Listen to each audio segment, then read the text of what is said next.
And we'll start our meditation by balancing the right channel. For that, we'll take our left hand towards the sky, and right hand is open on the lap.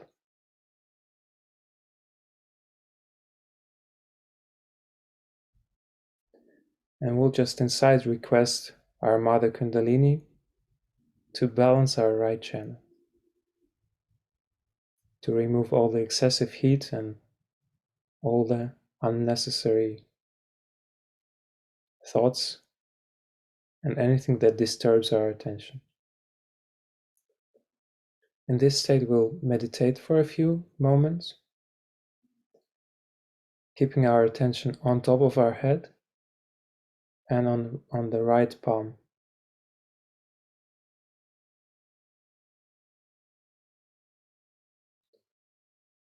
Just enjoying the silence inside.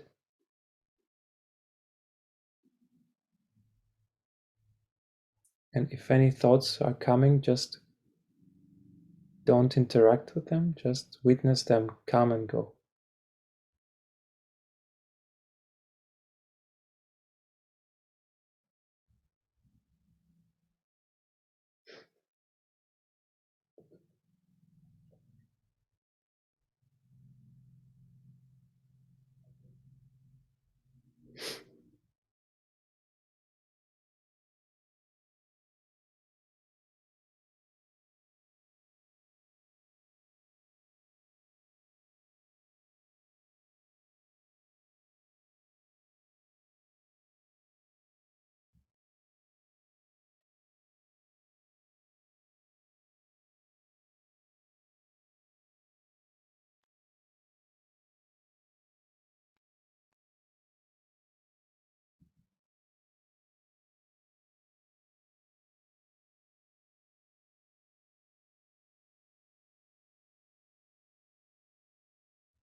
You can slowly feel that thoughts are becoming much less, and the balance is becoming more stable. Usually we do this exercise to the point where you can feel the cool breeze on the right palm, but it depends on your state, and you can do it longer if you feel so.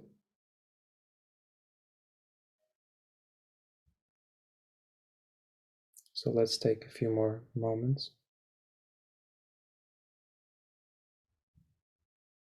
Just be fully relaxed. You're not doing this, it's just elements working out and helping your subtle system.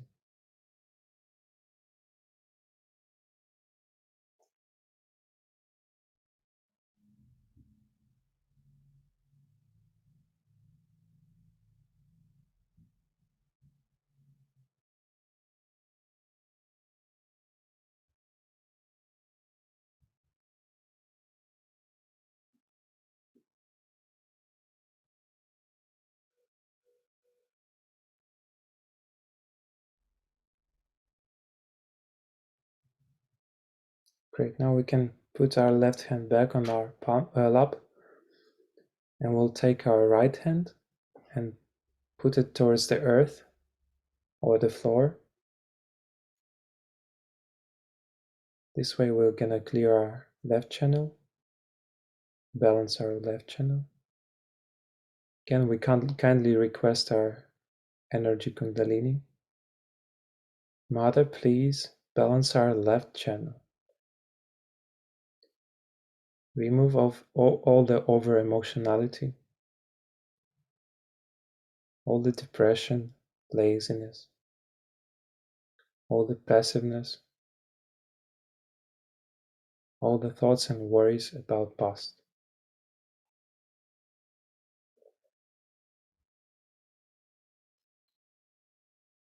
And again, keeping our attention on top of our head and on the left palm. We'll just meditate in this state.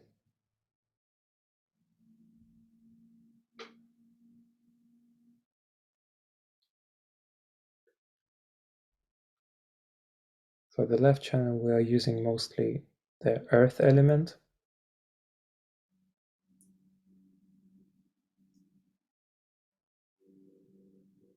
So again, just keep relaxed state, because we are not doing anything, it's just elements working out.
Same as the right channel, we usually do this exercise up to the point where we feel cold breathe on left palm, or unless you feel that your left channel is balanced. Usually it's a very clear feeling. You feel the energy in the center when it's balanced. We'll give it a few more moments.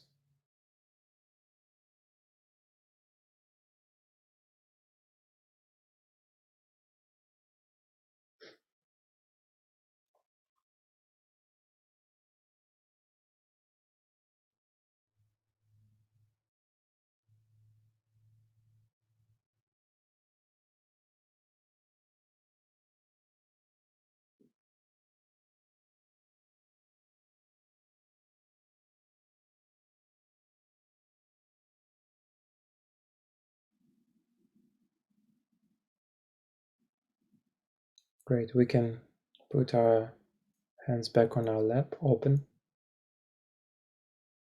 Now using our right hand, we're just gonna raise our Kundalini from the sitting point along the central channel, following with our attention up to the top of our head. Slowly, slowly following with our attention. We'll do it 3 times. Try to really feel it, follow it with your attention.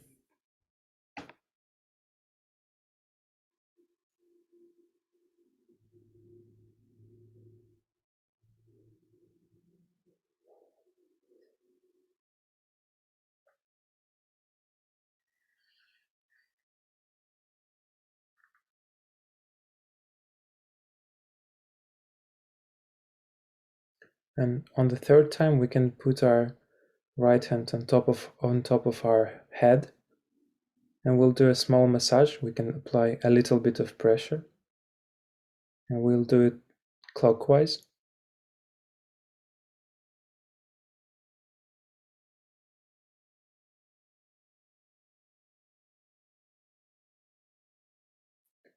And we can put our hands back on our lap.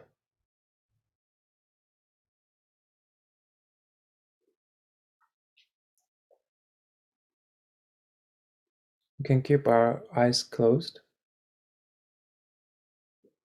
And now we'll focus our attention on the third center, third chakra, which is Manipura chakra and Nabi, and Void chakra, which is located in the middle of our belly, of our stomach. We have left aspect, which is on the left, below the ribs on the left side. Right aspect on the right side, below the ribs. Central aspect in the middle of the stomach. And the void area is the area around the center of the stomach. It's like a circle area.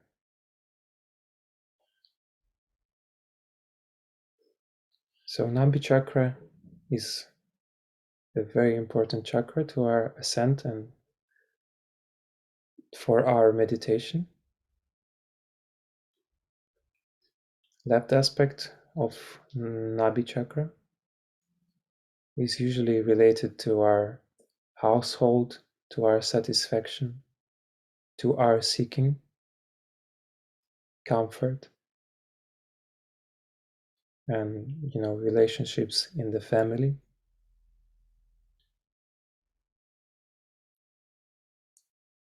Right aspect of Nabi or Manipura chakra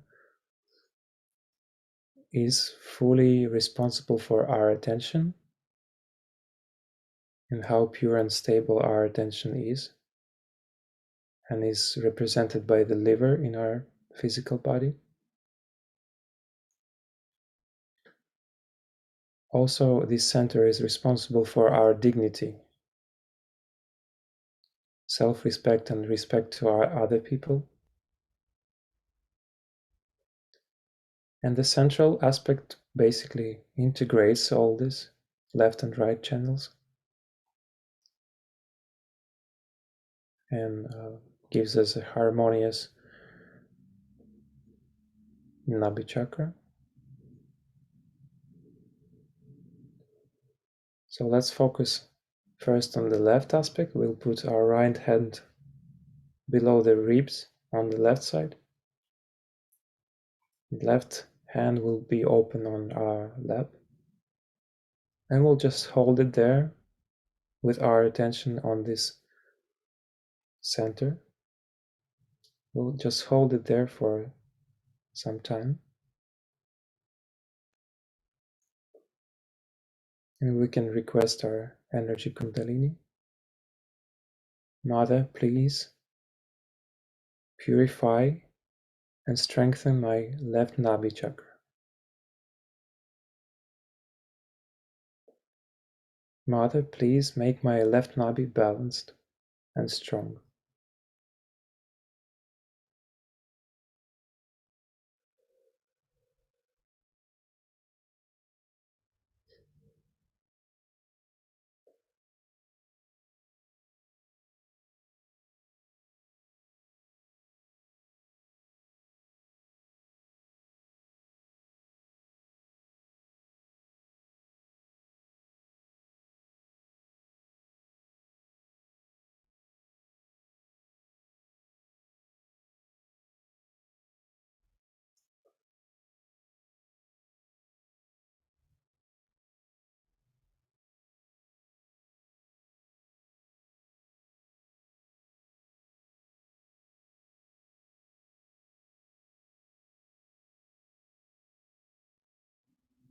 Now we'll move our right hand to the center of the stomach. And we'll just hold it there for some time, focusing our attention on this center.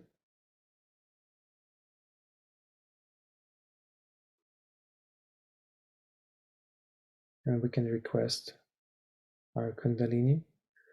Mother, please make my central Nabi chakra balanced and strong.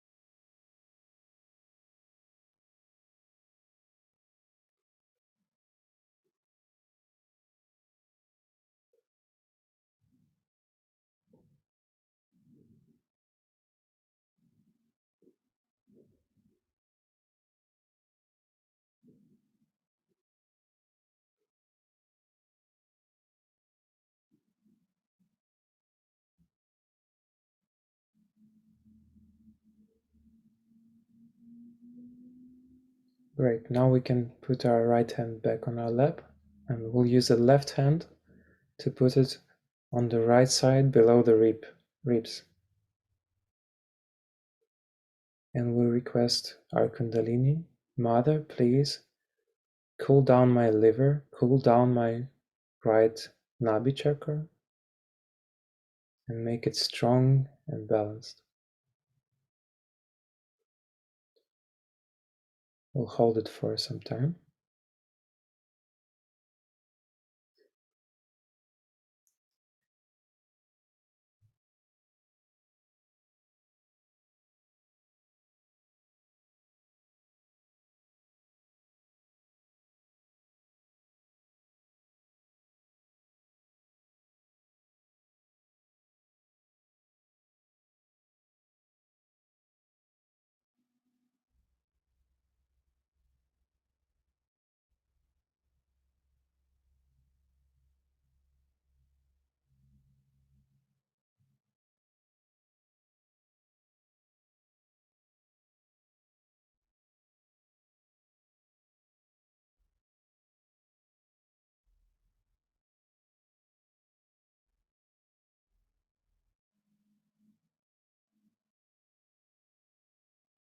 Good. Now we can place our left hand back on our lap, and we'll use the right hand to do a circular motion around the center of the stomach. We'll do it clockwise. And this area is the area called the void. This area represents the teachings, the dharma, which is basically the innate religion inside of us. And during the evolution of the mankind and humankind, there were 10 primordial teachers, as we call them, masters, that came on the earth to bring the teachings that represent the dharma or innate religion. And basically they showed a specific, time period of human evolution. They taught what is good and what is bad, to say, in simple words. And these were Sri Rajajanaka, which was an Indian king, Sri Abraham, Sri Moses, Zarathustra, Lao Tse, Confucius, Socrates, Mohammed, Guru Nanak, and Sri Sai Baba of Shirdi. We will slowly learn more about them. Today is just a simple introduction. So these were 10 primordial teachers or masters that at specific time period of human evolution showed humans how to follow their innate religion. And each of them, showed a specific part of this, specific qualities, which is actually an interesting story. Each of them had a very interesting experience and, the biography. I think after the meditation, we can send some materials to read if you want to. But to say it simply, they just literally showed the path for specific, qualities in human, and try to, convince and show humankind how to approach specific areas of life in a good way.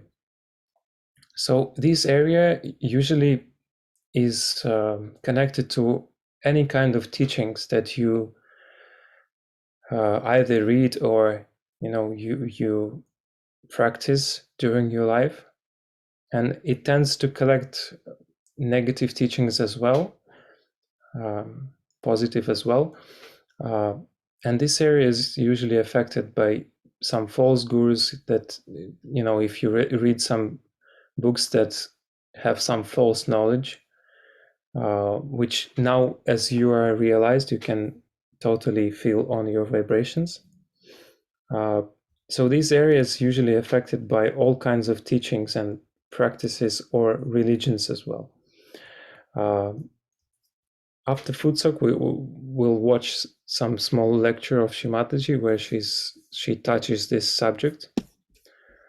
So I hope it was clear just for an introduction.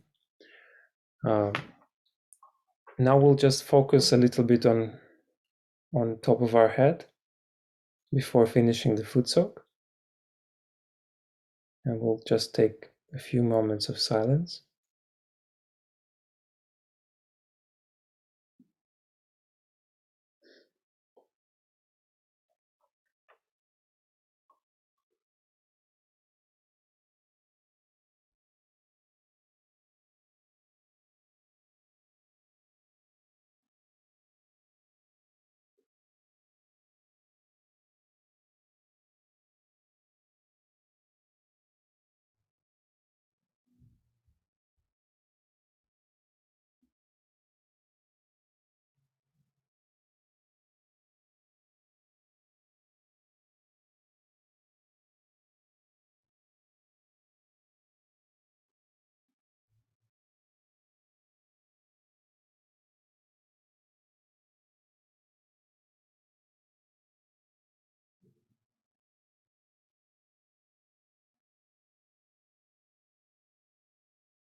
We can now slowly open our eyes and rinse our feet and discard the Futsok bucket.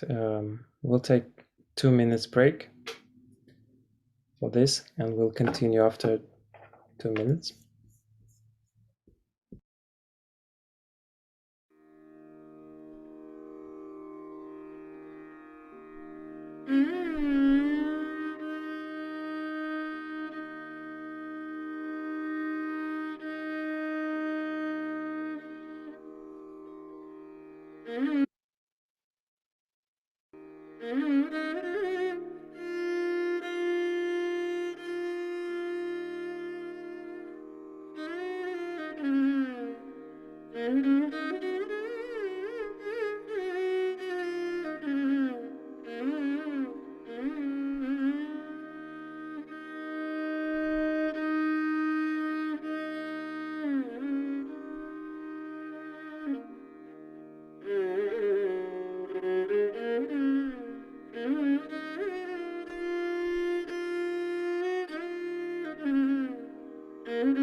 I hope everyone is back now.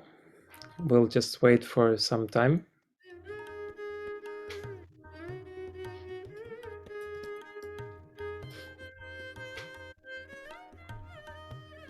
Hopefully everybody feels much lighter after Fitzok and meditation.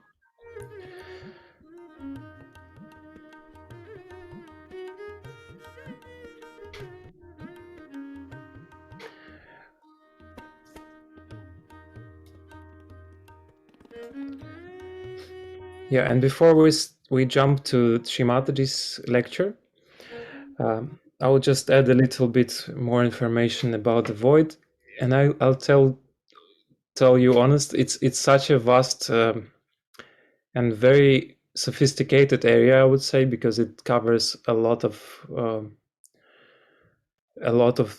very nuanced and subtle things. But what I would like to say, it's generally connected to the seeking and involves very intricate, parts of seeking and spirituality. And we all, many of us tried different techniques, different types of yoga or any other teachings, and void literally acts like a magnet, because it's like a constant urge to seek some spiritual teachings, and naturally we try to find the truth, right? The absolute truth. All the seekers are attracted to absolute truth, and sometimes it's really difficult to truly feel what is true and what is not true. And Shrimataji will cover this in the lecture. Regarding the primordial teachers, I know it sometimes can be really complicated, and we will probably do some series of programs dedicated specifically to void, because it's a lot of information. So that's why we keep it, just with small portions. I hope I didn't confuse anybody. I would request us all just keep our attention on top of our head, and we can listen to Shrimataji's talk about the different aspects of void, and especially related to the teachers and teachings.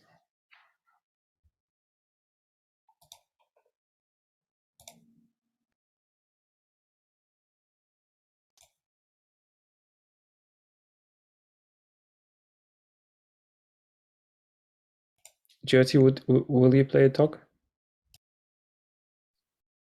Sure.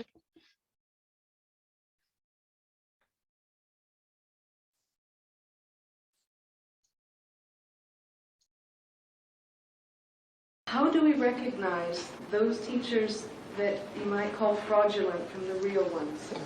It's so difficult because they all seem to be able to inspire us in certain ways and give us experiences. How do we know who is teaching something that's true and who is being deceptive? First and foremost thing is, anybody who lives on your earnings is not a guru. A guru will never live on the earnings of his disciples.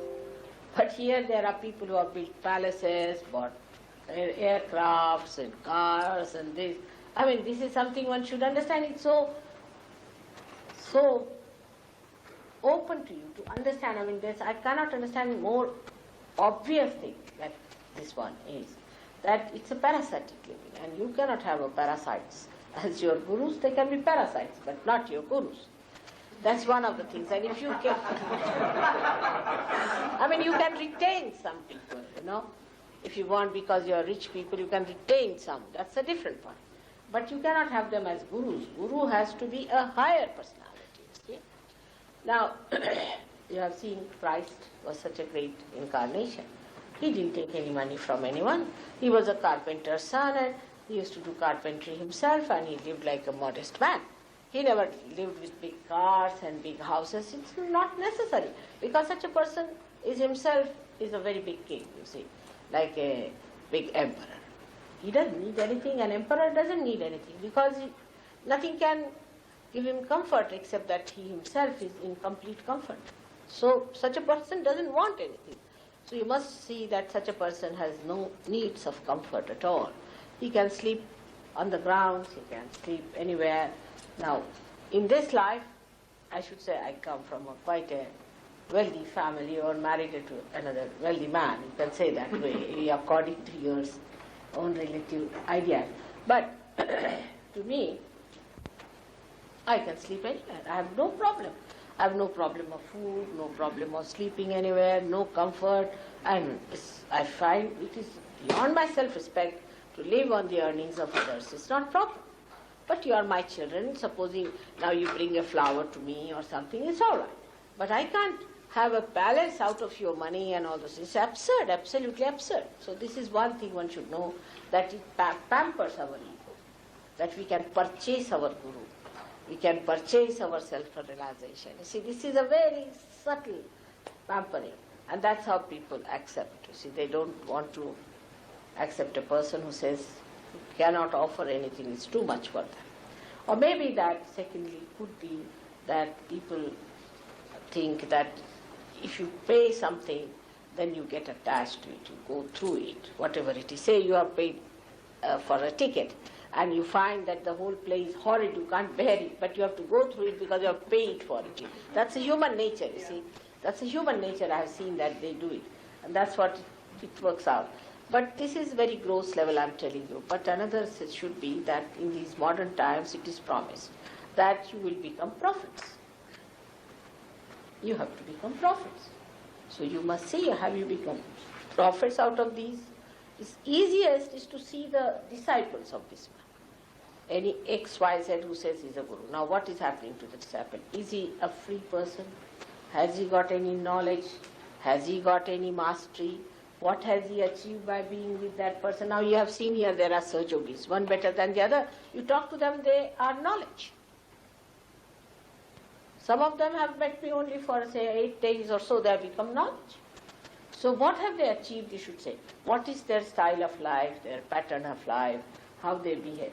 And there cannot be any privacy about it. You see, like mafia, you don't tell that and you don't say that and you shouldn't do that.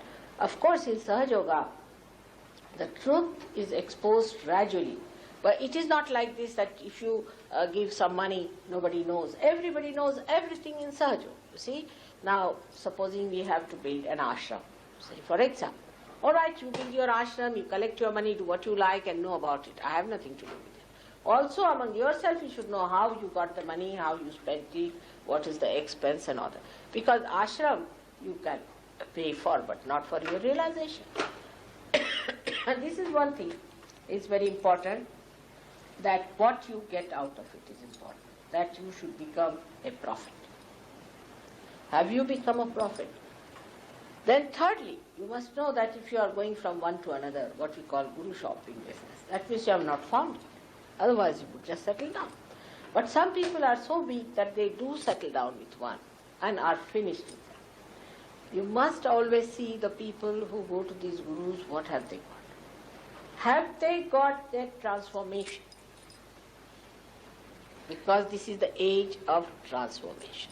Mataji, what about teachers or gurus who produce miracles? You go to a guru who will materialize something out of the air and say this is divine.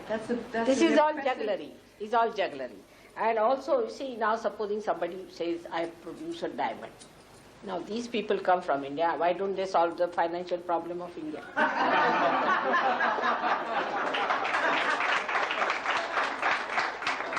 Secondly, you see, at every point they can be challenged. You should say that, then all right. One gentleman came to me and said that he gave me a diamond. I said, why you? How many diamonds you have? He said, hundreds. Then I said, why did he give you? You should give to your driver who hasn't got a diamond. You see, that is what it is. So it is all jugglery. You should see those who materialize. What have they given you? They have to give you something eternal. If they talk about God, God is not going to give you diamond. Which God has given diamonds to people? Have you heard of anyone giving diamonds? No. So you should ask for something which is the highest, which is the supremost. Now the fourth thing, which is very important, that whatever experiences you get, for example, some people start just like jumping, some start shouting, some start behaving like animals, and they say, oh, that's what is coming out, you're taking out, you see. They feel very bad, they get horrible diseases, they get into troubles, and they get into pains and all sorts of things and contortions. They say, now your subconscious is coming out. Nothing has to be brought out. That's one thing you must know. The subconscious, as I told you, is on the left-hand side, and the supraconscious on the right-hand side. What you have to do is to ascend in the center and come up. Above your head is the superconsciousness. And when you become that, then you develop collective consciousness. So those who want you to become like frogs, again, you must know that you are not going to become frogs anymore. That's not anyway evolution. The evolution has to go higher, not becoming frogs or earthworms, you see. And if you start crawling, it is simple mesmerism. Anybody mesmerizes can do these tricks, you see. It's simple mesmerism. And then to believe that now you are surrendered and all that is all nonsense, you see. It has no meaning to realization. In realization, you just become the master. You become the master of it. There are many people in this country who came and lured you by their talks also, talking big about Brahma, Atma Tattva, this, that, and everything. That is not the way you can, that is what is just the pendulum moving from Christian sermon to Hindu sermon, and from Hindu sermon to Islamic sermon, from there to the rabbi sermon. It goes on like that, you see. That's not the way. You have to rise higher within yourself. And that's why those who lecture about these things are really sometimes can be very, very dangerous. And so many have died of cancer, this, that. I don't know what to say, that people who go to these people get into very bad troubles and suffer so much. And then on top of that, when all this happens, they say, you must suffer. That's a very good excuse, you must suffer. You must pay to suffer. Pay money to suffer. And then people go on suffering. Now one thing I have to tell you, that Christ has suffered for us. We don't have to suffer anymore. Those who deny suffering will have to go for suffering. All right, have it. But He suffered for us. There is no need for us to suffer anymore. When He is awakened within us, He takes away all that is our ego, means our karmas, our superego, that is our conditioning, completely removed, and you become one with the divine. There is no need for anybody to suffer. And this idea of suffering is all nonsensical. You should not suffer at all. Good.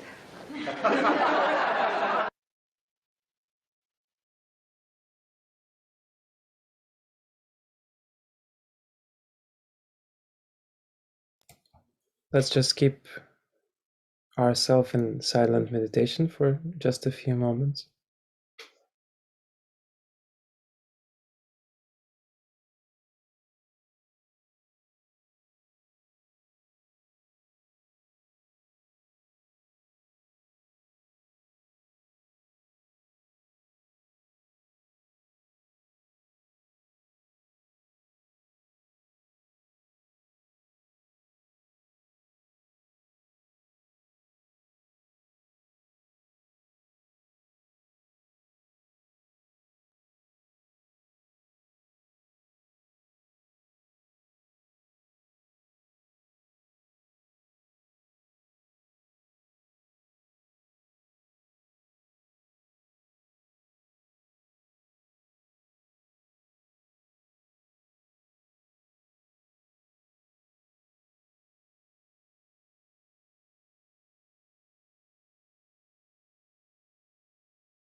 We can now raise our Kundalini as we did in the beginning and do the bandhan again. That's how we usually finish our meditation.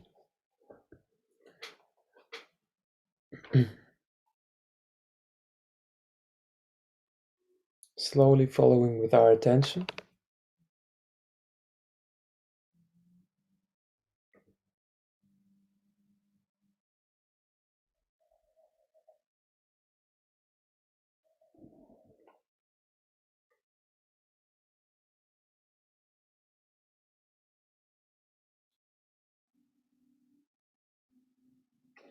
And we'll do the bandhan again.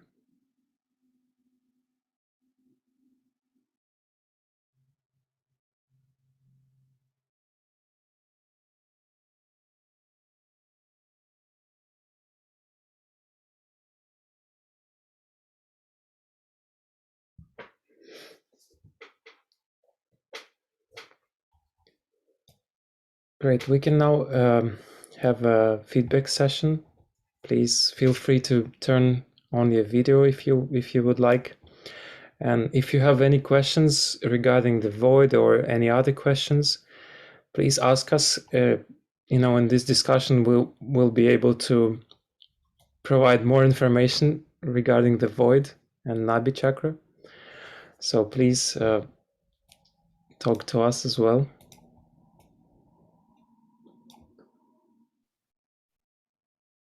Thank you, Raman. That was beautiful meditation.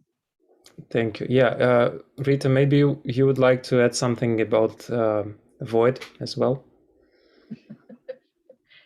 Well, we do call it the ocean of illusion, don't we? Yeah, that's actually, tell us about it. It is that seeking, in our seeking we do whatever, but what we call it as Maya. And I mean, that's again very much when we talk about Manipur, when we talk about the void principle, when we're talking about the Manipur chakra as a whole, that is it, the Nabi or the center and the void around. So they say you have to cross the ocean of illusion to achieve, your realization. And that is that worldly, the worldly illusion of that you have to have a career, you have to have money, you have to, to get stuff rather than go beyond it, which is that spirituality. But also, if you look on the chakra chart, you've got the Swadhisthana, the second energy center in the Nabhi, and there's usually that dotted line in between. So when you have that line, yes, as she's showing, is that dotted line in between. So when you get your realization that the Kundalini actually goes up to the Nabhi and then comes back and goes back, so that connection is made. So you're crossing that ocean of illusion, they say, which is that void, and then going to the next energy centers for further growth. Yeah, that's the simplest way I can tell. I can kind of explain. Yeah, that's actually an important part of this. That's what awakening of the Kundalini gives you, that you kind of start seeing the illusions that you had and that you still have, and slowly you clear all these illusions, and that basically brings you to reality. So as I told, it's really complicated, and many layers of information are there about void. So we'll try to cover it in a few steps. So maybe anybody has questions. Zhenya, how are you? Hello, Zhenya. I think and Andrew was just pointing out, hi Zanya, is that I think the other representation of it is the parting of Moses parting the sea. Oh, the right. Ocean, to create that path of crossing. Hi Zanya, sorry. How are you? Great, I'm doing great. Thank you. It was great. One thing that I noticed is, and probably I have a busy mind, no matter how much I meditate lately, it is still busy.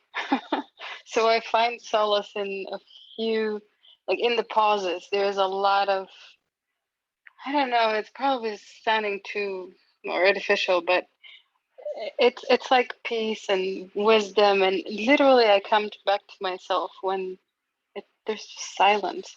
I've tried before meditating on some form of tune or music, and it's not the same for me, and it's probably different for everyone, but personally for me, when there is no distraction, so let's say when we're given instructions on how the meditation goes and what we should do, then there is a pause. In the pause, I feel it's incredible. I just can't describe it. I'm not saying that the instructions are obsolete or they shouldn't be there, but it just feels very good to me. It's what I need, I guess. Yeah, the actual meditation definitely happens in silence, in the pauses between the guidance, and after some time you won't even need guidance, and you'll just, you can just meditate fully in silence and enjoy this, thoughtless state. Absolutely. And that when it happens, then when Kundalini works most efficiently and helps you the most. Thank you, Zhenya, for sharing. Thank you.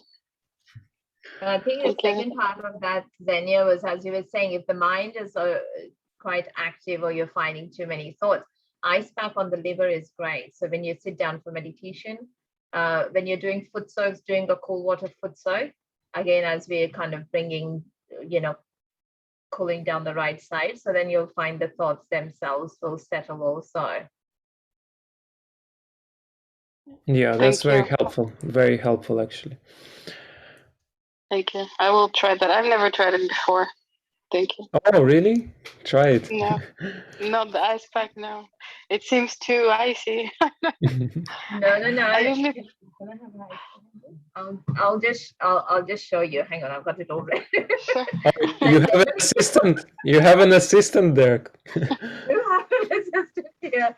So what happens is normally we just have like a little, drink bottle, water bottle filled with water, and then once you put in lunch boxes and stuff, and then what you do is generally you would not put that straight onto your skin because you would, of ice burn and all those kind of things. So you just get a scarf, rotate it that way, and then just tie it onto your liver just under the rib cage on the right side, because the liver actually goes from that just under your rib cage here to the back. So it's kind of nearly all covered by that bone area, except the little part next to just under your right rib cage. So that's where you would tie it. So 10 minutes, 15 minutes, for as long as you can feel that cooling down and stuff. Absolutely brilliant. One of the other things we talk in terms of, because we say the liver part of the Nabi, as we were doing today, and the Swadhisthana is that it does look after the liver. So liver, we say, is the seat of attention. It creates the white matter in the brain and all that. So one of the other ways to then calm down, cool down your liver or detoxify, however you want to call it, is food plays a very important role. So, chocolates and heavy fried food, cream, ice cream, all those things that naturally are very heavy. Red meat, again, that's very heating. The body has to work very, very hard in digesting it. So the resultant heat and toxicity, is kind of a little bit higher.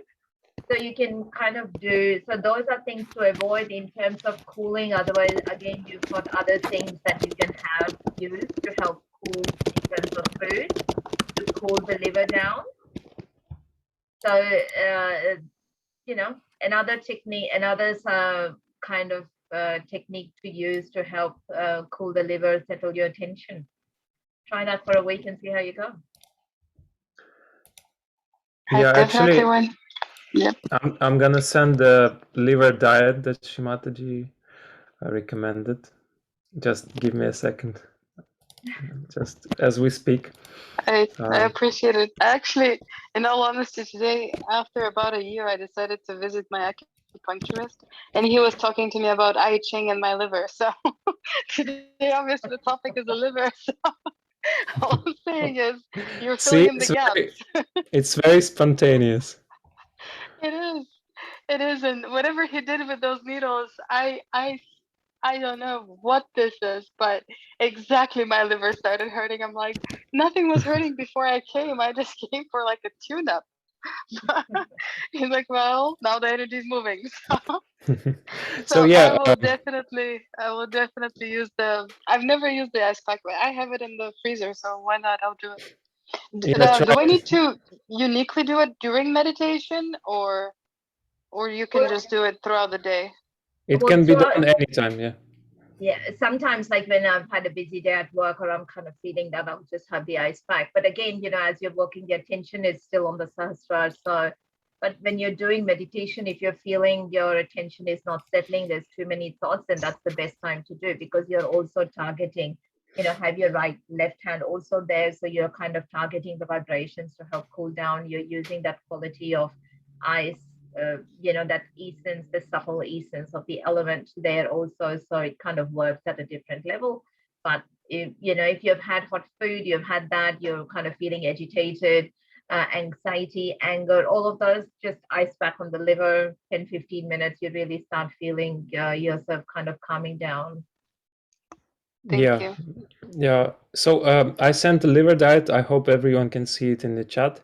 Again, don't get to the extremes. Just try something if you like, if you want to try. Most of these advices are really helpful. I tried it on myself, so you can Very try. much. Just yeah, I tried it on myself, but I still eat lots of chocolate, which is not good.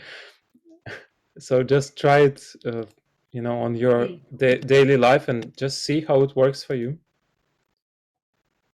And Yeah. you must be not as right-sided. The chocolate is quite fine for you, Raman. I actually It am really is the balance you have to find between whether it's fine for, and when you eat it once a week, you can't really feel guilty about it. Then it is, I don't you feel have to kind guilty. of, yeah, exactly. So it's, you kind of, yes, the diet is there, and the liver diet is great for, especially when you're starting, and we've got, I find if you've got hectic lifestyles, you're very time bound, you've got a job that is quite high thinking, high planning, high attention, then it tends to, because we're kind of draining that right side energy to achieve that, because that's what the job is, then that ice pack kind of helps. And then, yes, the diet as part of your lifestyle helps, because you're not adding any extra fuel and the heat to kind of push it to the right. So Yeah, that's true. Okay. Hello, David. How are you? Nice to see you. I'm hold on. Hold on a second. Hold on one second. It's okay. It's okay. Can you hear me? No. Yes, we can hear. Oh, okay. Yeah, I'm downloading saving the liver diet. Oh, nice. Important. I'm a hepatitis C survivor, so obviously it's Oh, important for me, definitely. Good. I mean, yeah. I've been cured, but I still have to be very careful. So I didn't even know that until just now. So I'm obviously listening very very Yeah. carefully, and I'm gonna do it. Yeah, that's cool. That's really great stuff. Especially now I'm going back to school. I'm doing a lot of things, so I'm gonna be planning a lot. And but yeah, so that's really good. Thank you very, very much. That was Yeah. great information. I'm so happy. I've come to this session maybe 6 times, but I don't come as much as I'd like to, just because of one reason or another. But I do practice Sahaja Yoga every day if I can, just Great. about every day in Great. the morning. I'm having a hard time really learning about the chakras, though. I have a hard time remembering all the details, but I find them very interesting, and I'm looking forward to becoming just more knowledgeable and healthy as a result. So anyway, that's all I Yeah, have to yeah. say. Yeah. Yeah, it will take time. It's very slow and natural, process. So it's okay. But we are super happy that it's really on time for you, liver diet and all this. It's definitely helpful for these conditions. So just try it, slowly, like don't go full in. Just try some small things and see how it improves or how it affects you. Well, definitely, I'm gonna use that ice pack. Yeah, ice pack. Definitely, yes. When you're planning and sitting down to do the planning and stuff for school, definitely 100%. But also, as you said, it's great that you're meditating every day. Part of that, as you say, even though with the difficulty is just feeling what your vibrations are saying to you. So if you feel a particular finger tingling, burning, or it's not, then you just kind of put your attention, put your hand on that energy center and do it. And the easiest way to remember, as we say, is that's the first energy center. Let me straighten my hand. That's the first energy center at the base, and then it's alternate fingers. So first, then you have second, third, fourth, fifth, sixth, and then the seventh is in the middle. So as soon as when you're meditating, if you're feeling tingling in this finger and you kind of go, I don't know which finger that is, that's all you do. The first energy center, second, third. So put your hand on the third energy center, which is the Nabi. And then if it's the left hand, it's on the left side. If it's the right middle finger, it will be on the right side. If it's both, then it'll be in the center. So that's just that simple way. And then you'll slowly kind of get into the rest of it. Yeah, I'll start paying more attention to that because I'll tell you what, my hands and my feet, I've gotten pretty good doing like a body scan and being able to feel energy in any part of my body, but especially my hands and my feet. So I think I'll just try and be a little bit more conscious as to exactly where it is in my hands. You know, Perfect. so and do what you're doing and pay attention to that. So thank you very much. Oh, it's Yeah, in the it's chat. great. It's in the chat, then yeah. Yeah, it's in the chat. So I'm sending it again, third time. Does anybody see it? I see Yeah. that it's in the chat. It's Okay, downloaded great. it, yes. Yeah, and so nice. I David, still I don't see see. it. I'll be honest. I'm on the No, chat. you have to click the chat button. So the little next to your participants, there's a chat and then share screen. So if you click on the chat, it opens up a separate window and then it's in that. Yeah, Right, and also, I will attach it in I'm the on the email also. Okay, Yeah, perfect. I'll send Thank it you. in the Because I'm email. on the phone and I can't see any of that. I can't figure it out yet. Yeah. No okay, worries. Jenny, I can send it to you. No problem. I'll Okay. send it. Thank you. David, are you from Tokyo? You're in Tokyo now? Well, I'm not from Tokyo, but yeah, no, Nice. I've been here 26 years. I've been here a long time. What? Yeah, right, a long time. It's a long time. How did you end up in Tokyo, I if I came may here ask? and yeah, no problem. I came here in 1995 to teach English for a year or two, Oh, nice. and I met my wife, and you know, rest is Rest the is rest is history. history. History. There you go. Yeah. The rest is history. Sorry, I'm not yet married, so I cannot relate. Right. But it's great. I mean, it's such an interesting country, I think, Japan. No, I like it here. I like it. It's, I mean, like anywhere else, it's got its good things and its bad things, but it's interesting culture. And there's a lot of, I meet one of the great things is I meet so many people from all over the world here, not just Japanese, but what I do, I meet a lot of international, there's a lot of international people from all over the world in Tokyo. So it's a very international city and it's really nice meeting all the different cultures. And so that's one thing I really like. Yeah, that's very interesting. Hope to visit Tokyo someday.